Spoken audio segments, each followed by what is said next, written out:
رب زدني منك علما وأنلني منك فهما رب زدني منك علما وأنلني منك فهما۔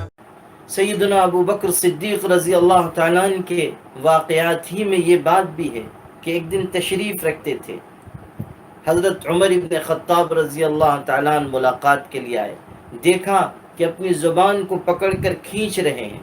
خلیفۃ الرسول حضرت ابو بکر صدیق رضی اللہ تعالیٰ عنہ اپنی زبان کو پکڑ کر کھینچ رہے ہیں۔ حیرت ہوئی، کہنے لگے حضرت ایسا مت کیجئے، زبان میں تکلیف ہو جائے گی، اپنی زبان کو پکڑ کر اس طرح نہ کھینچیے۔ حضرت ابو بکر صدیق رضی اللہ تعالیٰ عنہ نے فرمایا ایسا کیوں نہ کروں، اسی چیز نے مجھ کو برباد کر دیا ہے۔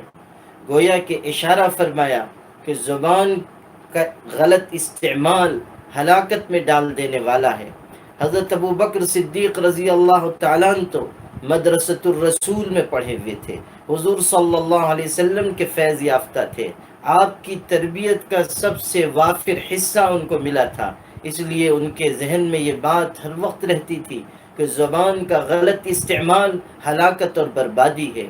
یہی زبان ہے جو جھوٹ بولتی ہے، غیبت کرتی ہے، الزام لگاتی ہے، حق دوسروں کا دل دکھاتی ہے، اور یہی زبان ہے جس کی وجہ سے انسان گناہ کا بوجھ اپنے کاندھے پر لاد لیتا ہے۔ یہی زبان ہے جو انسان کے نام اعمال کو سیاہ کر دیتی ہے۔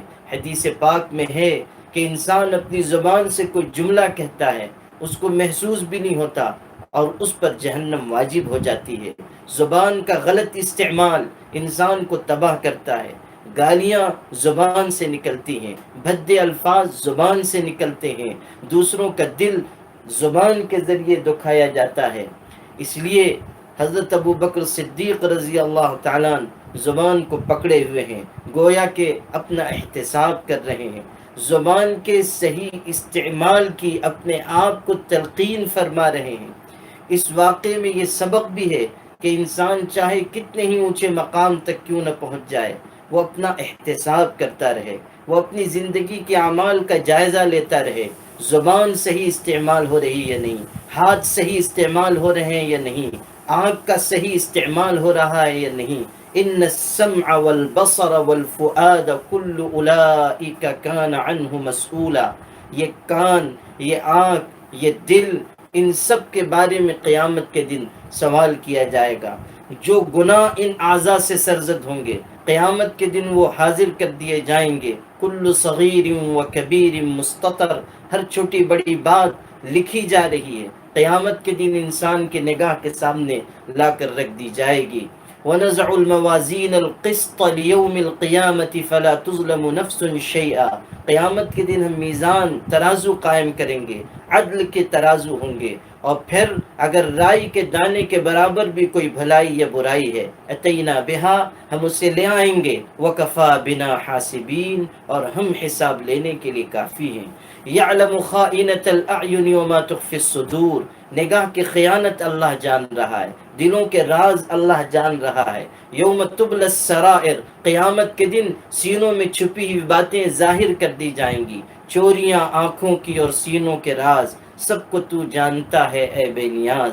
اللہ کی نگاہ سے کوئی عمل چھپا ہوا نہیں، کوئی جملہ اللہ کی نگاہ سے بچا ہوا نہیں، تمام اعمال و اقوال پر اللہ کی نظر ہے۔ حضور اکرم صلی اللہ علیہ وسلم نے ارشاد فرمایا امسک علیک لسانک، زبان کو روک کے رکھو، ولیسعک بیتک، تمہارا گھر کشادہ ہو۔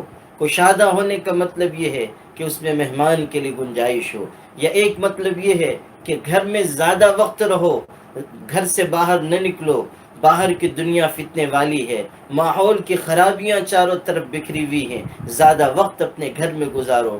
وَقِ عَلَى خَطِيئَتِكَ، اور اپنی خطاؤں پر روتے رہو، اللہ کے آگے گڑ گڑاتے رہو، شرمندگی، ندامت، اپنے گناہوں پر دل سے احساس ندامت یہ انسان کی کامیابی کا ذریعہ ہے۔ وَابْكِ عَلَىٰ خَطِيئَتِكَ، اپنے گناہ پر اور اپنی خطا پر روتے رہو۔ حدیث پاک میں یہ بات بھی ارشاد فرمائی گئی ہے، لَأَنِينُ الْمُذْنِبِينَ أَحَبُّ إِلَى اللَّهِ مِنْ زَجَلِ الْمُسَبِّحِينَ، رونے والوں کی آواز، گڑ گڑانے والوں کے گڑ گڑانے کی آواز اللہ کو تسبیح پڑھنے والوں کی آواز سے زیادہ محبوب اور پیاری ہے۔